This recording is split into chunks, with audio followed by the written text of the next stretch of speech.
मूल्य मान्यता छ। हाम्रो धर्म हो, सम्पत्ति जति पनि कमाउन सक्छौँ, तर सत्पात्रलाई दान दिनुपर्छ। त्यसकारणले आज हाम्रो धर्मप्रसाद पार्वती कोइराला शिक्षा प्रतिष्ठानबाट जुन मूल्याङ्कन गरेर अझ बढी बोझ थपिदिने भएको छ, मैले त्यो महसुस गर्छु। यहाँहरू जति संलग्न हुनुहुन्छ, अझ बढी संलग्न भएर वेदको रक्षा, यज्ञको रक्षा, गाईको रक्षा, ब्राह्मणको रक्षा गर्ने शक्ति यहाँहरूले प्रदान गर्नुभएको छ। यहाँहरू संलग्न भएर यहाँहरू सबैलाई धेरै धेरै हार्दिक शुभकामना छ। र मेरो निवेदन, यहाँहरू पनि केही समय भयो भने वेदाध्ययनको लागि त्यहाँ उपस्थित भएर धेरै थोरै समय अवलोकन गरेर अध्ययन गरिदिन पनि म निवेदन गर्दछु। उमेरले कहिल्यै छेक्दैन। मेरो पिताजी 97 वर्षमा प्रमलिन हुनुभयो।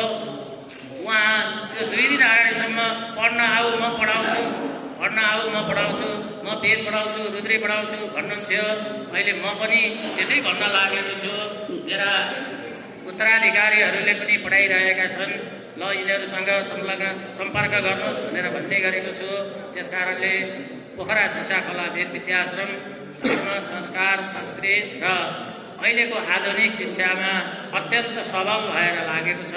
जुन यो शिक्षा प्रतिष्ठानबाट आज शिक्षा सेवा सम्मान पुरस्कारबाट सम्मानित गरिदिनु भयो, यो अत्यन्त महत्त्वपूर्ण कोषका रूपमा अक्षय कोषमा रहनेछ र यसको आर्थिक ब्याजबाट त्यहाँ बस्ने विद्यार्थीहरूलाई पालन तालन गर्न अलिकति भने पनि सहयोग पुग्ने कुरा पनि म यहाँहरूलाई निवेदन गर्दै, यहाँ जति संलग्न हुनुभएको छ सबै यहाँ समर्पित भएर धेरै थोरै लागिदिनु हुन निवेदन गर्दछु। र पुनः आज आदरणीय शिक्षा गुरु, हाम्रो यो क्षेत्रकै मूर्धन्य व्यक्ति हो, उहाँको सुख शान्ति समृद्धि आयु आरोग्यताका लागि 100 संवत्सरम दीर्घायु भनेर हामीले बिहान उहाँ पूजापाठ रुद्राभिषेक हवन गरिसक्यौँ र त्यसको प्रसाद पनि लगाएका छौँ।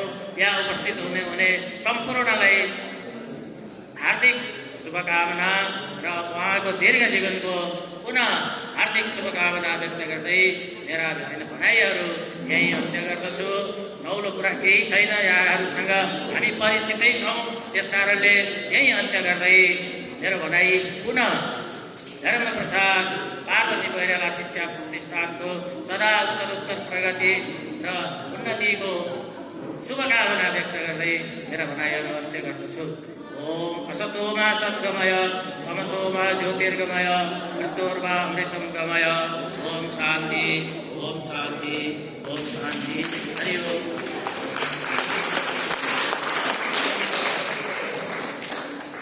धन्यवाद मोक्षदान तिमिल।